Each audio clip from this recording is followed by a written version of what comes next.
मुसलमान सख्त होता है, मुसलमान खूनी होता है, कातिल होता है, आतंकी होता है, या फिर लूट मार चोरी हर तरह की चीज़ें इसके ऊपर थोप दी गई। यूरोप की दुनिया में भी ये बहुत फैलाया गया है ताकि डर के मारे कोई इस्लाम को पढ़ना भी ना चाहे। तकरीबन आज से 13-14 साल पहले की बात मैं आपको बता रहा हूँ, या उससे भी ज़्यादा पहले, अफ़गानिस्तान में जब हालात बहुत ख़राब थे, वहाँ पर नेटो की सारी फ़ौजें उतरी हुई थीं, एक बड़ी जंग चल रही थी। उस वक्त अमेरिका की रहने वाली एक न्यूज़ रिपोर्टर, लेडी है, औरत है, वो हालात का मुआयना करने के लिए अफ़गान आई थी। वो कहती है कई दिनों तक मैं अलग अलग इलाकों में जा कर के रिपोर्टिंग करती थी और वापस शाम में अपनी जगह पर आ जाती, अपनी क़यामगाह पर आ जाती। एक बार ऐसा हुआ कि एक इलाके में मैं पहुंची और वहाँ से तन्हा आ रही थी, तो जो फौजी थे कुछ जो वहाँ तैनात थे, महीनों से वो जंग के मैदान में उतरे हुए फौजी, लेकिन उस इलाके के फौजी नहीं, नेटो के फौजी, जिसमें तकरीबन 45 कंट्रीज के फौजी थे, यूरोप के सबके। उन फौजियों में से 2 फौजियों ने इसको पकड़ लिया, इस औरत को, और इसके साथ कुछ गलत करने के इरादे से वो एक अंधेरी जगह पर उसको खींच रहे थे, ले जा रहे थे। शाम का वक्त था। इत्तेफाक ऐसा कि 2 नौजवान मस्जिद की तरफ जा रहे थे, मोमिनीन में से 2 नौजवान वहां से गुजर रहे थे।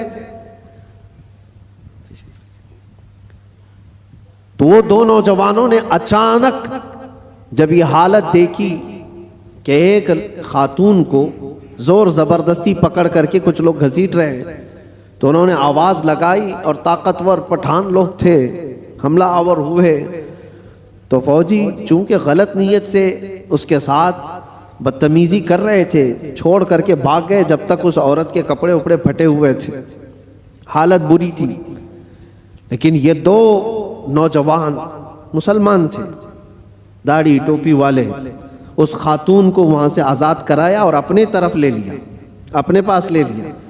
ये खातून कहती है कि मुझे तो ज़्यादा डर लग गया कि ये वहशी मुसलमानों के हाथ में आ गई, अब पता नहीं क्या करेंगे, सीधे ज़बह करते हैं लोग। क्योंकि बचपन से प्रोपेगेंडा दिमाग में था, अमेरिका की रहने वाली, उसके दिमाग में यही सारी चीज़ें भरी गई थी। मुसलमान सख्त होता है, कातिल होता है, आतंकी होता है, लुटेरा होता है, न जाने क्या क्या चीज़ें फैलाई गई हैं। वो डरी हुई थी औरत, क्या पता नहीं, वो तो फौजियों के हाथ में थी, वो अपनी जिस्मानी ख्वाहिश पूरी करके छोड़ देते, लेकिन ये लोग तो बहुत खतरनाक किस्म के लोग हैं, ये तो सीधे ज़बह कर देते हैं, खून बहा देते हैं। डरी सहमी हुई उन 2 नौजवानों के हाथ में तो आ गई, लेकिन वो 2 नौजवान लेकर गए, एक कमरे में इस खातून को बंद कर दिया और ताला लगा दिया, बंद कर दिया। ये डरी थी शायद मेरी मौत का कोई परवाना आने वाला है, या कुछ भी मेरे साथ किया जा सकता है, या हो सकता है मुझे किडनैप करके हमारे मुल्क से कुछ मेरे बदले में मांगने वाले हो।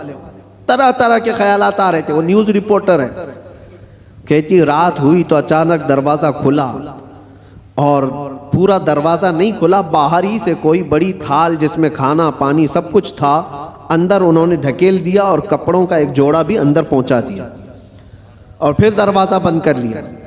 मुझे जो ज़रूरत थी वो खाने पीने की थी, कपड़े बदलने की थी, कपड़े फटे हुए थे, मैंने कपड़े भी तब्दील कर लिए, खाना पानी भी हो गया।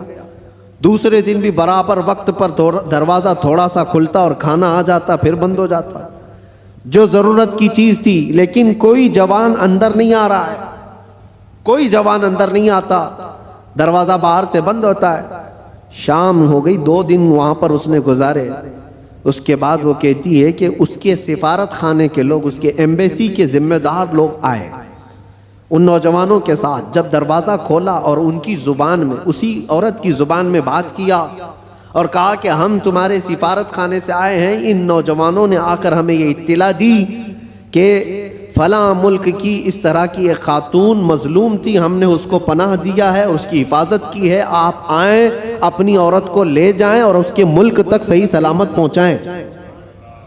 सिफारत खाने के ज़िम्मेदार लोग आए, उस खातून को सारा वाक़या बताया कि इन नौजवानों ने तेरे लिए गायबाना तौर पर क्या मेहनत की। उसका दिमाग पूरा अलग तरीके से चलने लगा कि मैंने बचपन से सुना है ये मुसलमान वहशी होते हैं, आतंकी होते हैं, कातिल होते हैं, लुटेरे होते हैं, ये तो कदम भी नहीं रखते मेरे कमरे में। मैं भी औरत हूँ, खूबसूरत हूँ, जिस्म मेरे पास है, लेकिन कभी इन्होंने देखा भी नहीं मुझको। 3 दिन उनके पास गुजारी और उसके बाद जब सिफारत खाने के लोग जिम्मेदार आए और उसको आज़ाद करवाया, वहाँ से ले जा करके वो उसके वतन तक पहुँचाया। वहाँ जाने के बाद उस खातून ने जो रिपोर्ट तैयार की, पूरी अपने सफ़र की रुदात लिखी, सारा सफ़र लिखा और इस हादसे को भी लिखा और फिर ऐलान किया, जो मुझे पढ़ते हैं, जो मुझे सुनते हैं, वो गवाह हो जाएं कि मैं इस्लाम को कबूल करती हूँ।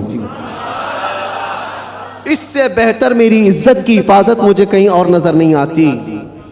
इसलिए कि औरतों की असल हिफाजत और उनकी इज्जतों की देखभाल अल्लाह करीम ने जो फरमाया और उसके नबी रसूल करीम सल्लल्लाहु अलैहि वसल्लम ने जो फरमाया, वो आज भी ईमान वालों के अंदर मौजूद है। नौजवानों, तुम्हारे अखलाक लोगों के लिए रसूल पाक का तर्जुमानी का काम करते हैं, उनके एम्बेसडर हो आप।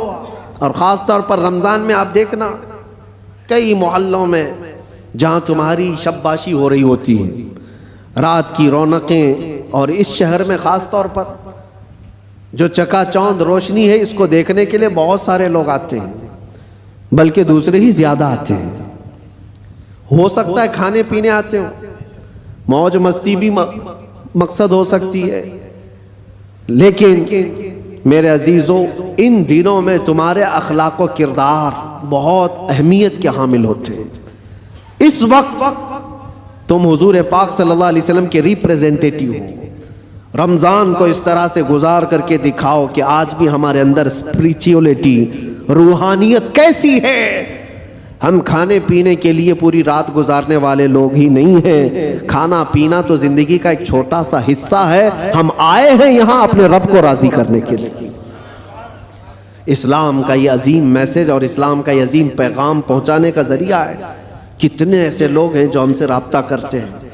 मेरे अजीज़ों, सच बताओ, जो हमारे दीन में नहीं है वो प्यासे हैं बहुत सारे लोग, मर्द हजरात भी, औरतें भी, लड़के भी और लड़कियां भी। दूर दराज से वो किसी न किसी तरह से कांटेक्ट करने की कोशिश करते हैं कि हमारी रूह बहुत प्यासी है, हमारी रूह बहुत प्यासी है। और हम अपनी रूह की सैराबी ढूंढते ढूंढते उम्र बिता चुके हैं, लेकिन हमने आपके बयान सुने या फिर इस्लाम की ये सारी चीज़ें देखी हैं तो रूह को सुकून सा नज़र आता है, सुकून सा नज़र आता है। उन लोगों को जो आत्मा की शांति कहीं नहीं मिलती, मेरा चैलेंज है वो रब्बे जुल जलाल के सजदे में उन्हें सारा सुकून मिल जाएगा। इसलिए कि बनाया हुआ पालनहार हकीकी का ये जिस्म है, अल्लाह का बनाया हुआ ये जिस्म है। और उसी ने कुरान में ये फरमाया, अला बिज़िक्रिल्लाहि तत्मइन्नुल कुलूब, आगाह हो जाओ, अल्लाह के जिक्र में ही तुम्हारे दिलों का सुकून है, अल्लाह के जिक्र में तुम्हारे दिलों का इत्मीनान है।